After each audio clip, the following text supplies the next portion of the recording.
Greetings, Otaku Faithful. Thank you for joining me again this week. Once again, it's Larry Williams, OAW Commander-in-Chief, and I'm here to bring you yet again another movie review segment right here on Otaku Assemble!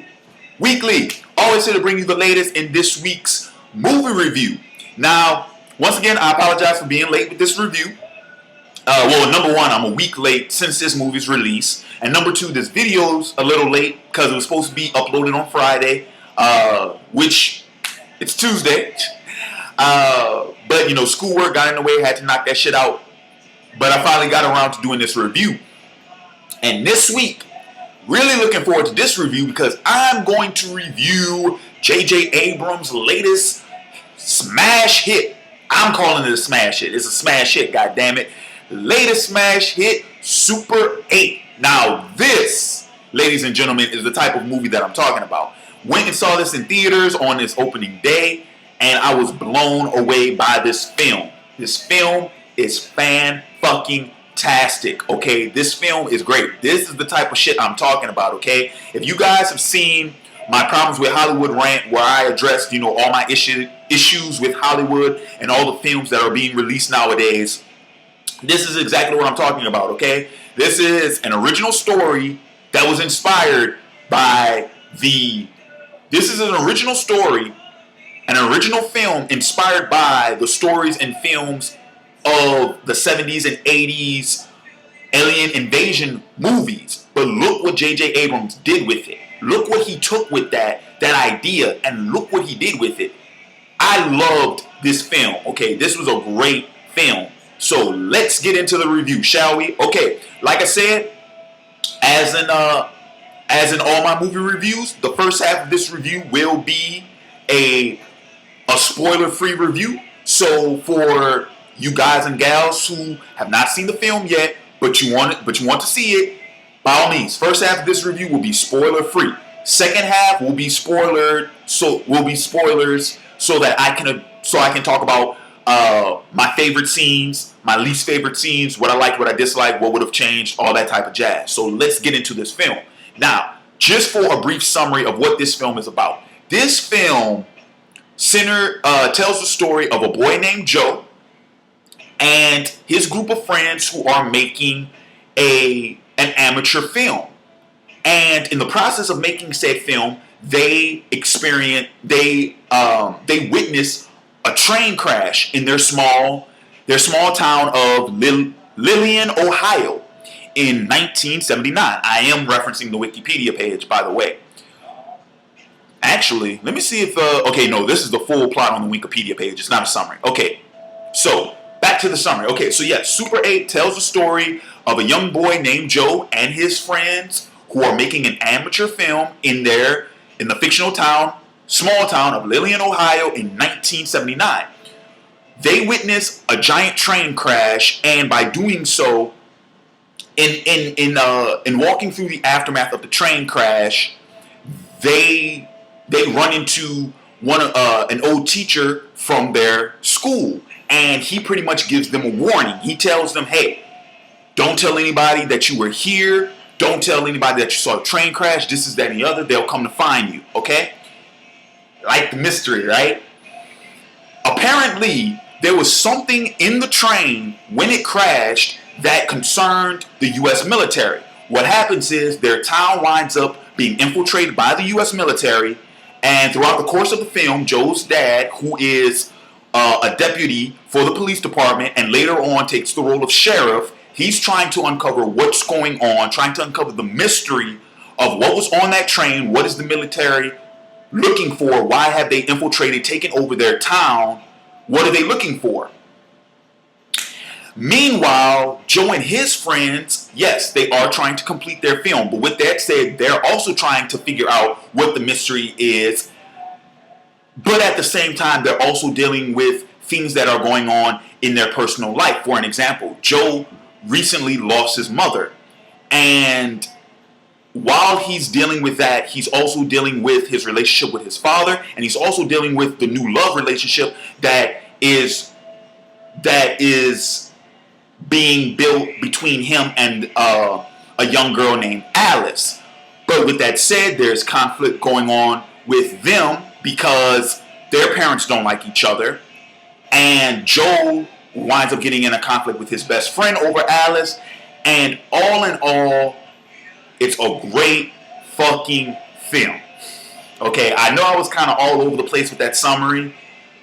But honestly, you guys, gals, you have to see this film. It is phenomenal.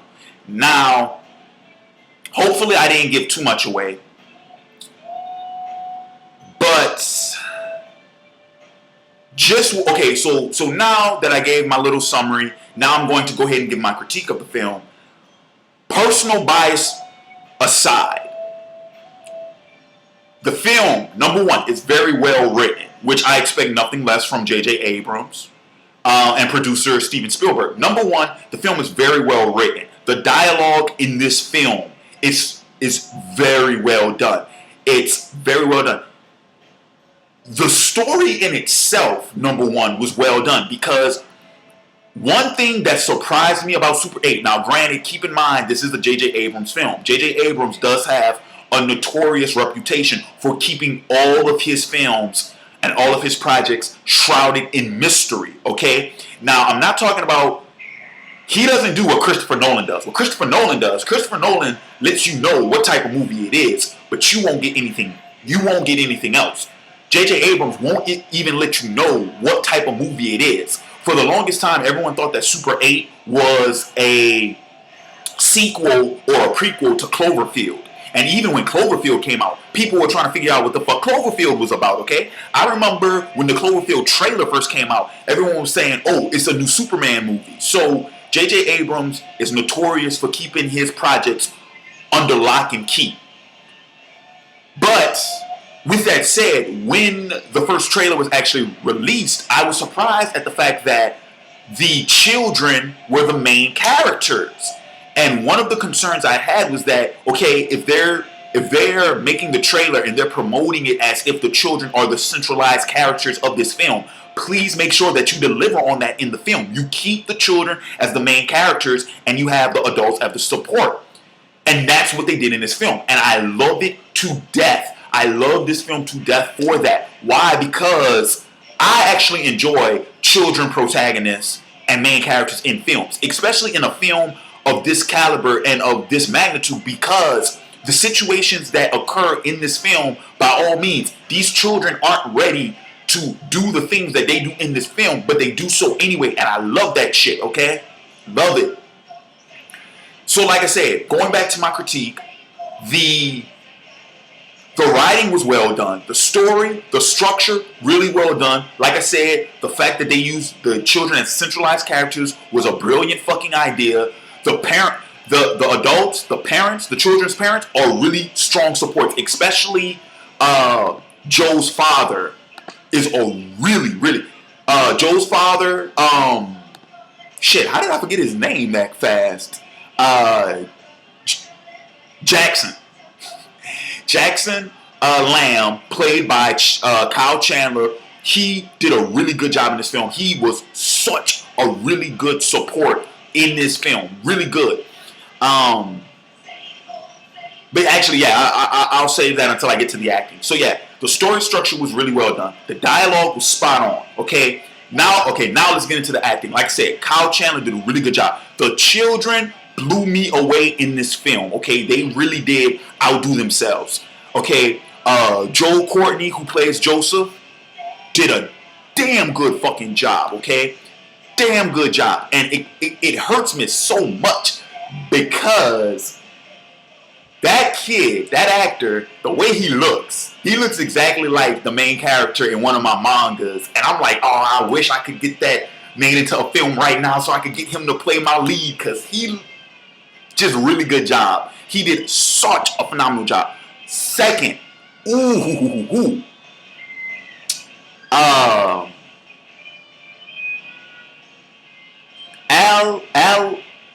I think that's how you pronounce it. Ali, E-L-L-E, however you pronounce that. Fanny, who I was trying to figure out for the life of me, who was the little girl that played Alice in this film, because she did such a good job. Like, she really did. She stole the show. She did such a good job. And I was trying for the life of me to figure out who it was. Then I found out it's Dakota Fanning's younger sister. Well, that makes a lot of sense. Good acting runs in that family, because her sister Dakota Fanning has always been one of my favorite actresses, and she just made it on the list too. She did such a phenomenal job in this movie. Just such a great fucking job. Let's see. I'm trying to think who else.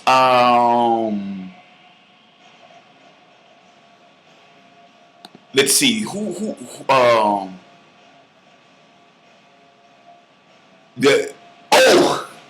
yes, I gotta mention this. Okay, David Gallagher is in this film. If you guys don't know who David Gallagher is, he played a young Mikey on Look Who's Talking Now back in the early 90s. He played Simon on Seventh Heaven. I think that's what he's most famous for, is playing Simon on Seventh Heaven. But he also does the voiceovers for Riku in the Kingdom Hearts series. David Gallagher is in this film. And I'm sorry, when I saw David Gallagher in this film, I went apeshit. I was like, man, David fucking Gallagher. And his character was fucking hilarious in this film.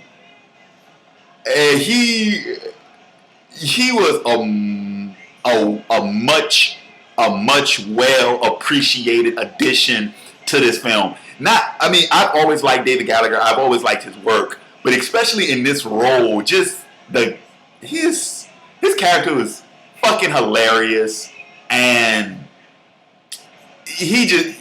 everybody in this film, even those that I didn't mention.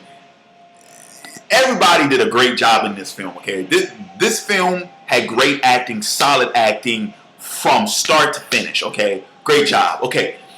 The cinematography for this film was really well done. I particularly enjoyed the night scenes. They were really well done. And the special effects were really nice too. Nothing out of the box, nothing that, the special effects weren't phenomenal. Well, no, that's not fair to say, because the special effects were really good. What I'm saying is, Super 8 was a film that lived up to its hype, is what I'm saying. We know what Hollywood can do with special effects and CGI nowadays. And time again, they disappoint us with that. But this was a film that didn't. The alien? Yeah, he was well within what I expected he should look like. The spaceship was well within what I thought it should look like. You see what I'm saying? This film did exceed my expectations. It really did. But at the same time, there was a level that I expected for this film to have. It met it wholeheartedly, and in certain aspects exceeded it. That's why I enjoyed it so fucking much, because so very often I don't see a film that meets my expectations. I don't. And this film just exceeded them. The CGI was great. Cinematography, like I said, was awesome. And all in all, really good fucking film. So go ahead, check it out. Highly recommend it. Like I said, I know the film's been out for over a week now. Well aware of that. But go ahead, check this fucking film out. Do yourself a favor, okay? Do not go spend your money on Green Lantern. Go and see this film, please. So that'll do it for the spoiler-free segment of this review. Now, the spoiler segment of the review, actually, you know what? I don't think I'll do a spoiler.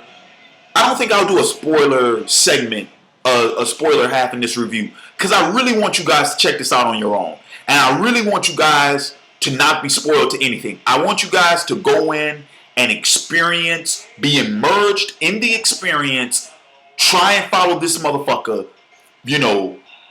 step by step, along with these actors, with these characters. You know, I really don't want you all to be spoiled by anything. I really don't. I really don't. That takes the fun out of it. Go and check this fucking film out. Do yourself a favor. Go check this film out. Like I said, don't spend your money on fucking Green Lantern or what other bullshit came out this week. I'm trying to remember. I know they had bullshit movies come out this weekend. That's why I didn't care for none of them. Go see Super 8. Worth every fucking penny. So that'll do it for this week's movie review. And yeah, that'll do it for this movie review. Wrapping up this week's vids. Thanks for joining me again this week. As always, go ahead, remind you guys, Facebook.com/OtakuAssemble, Twitter.com/OtakuAssemble, YouTube.com/OtakuAssemble. Comment, rate, subscribe, guys. Thanks so much for everything, man. You know, the past 2 weeks have been insane with the partnership with, you know, the Game of Thrones episode 9 reaction vid going viral and, you know, getting, you know, over 150,000 views within the first week, and all this shit has just been insane, and I can't thank you guys enough. I really can't. I'll go ahead and do it anyway, but the words don't do justice. So thank you guys so much for everything, and that'll do it for me here. This is Larry Williams, the OAW Commander-in-Chief. I'm signing off, and I will catch you cats later. Peace.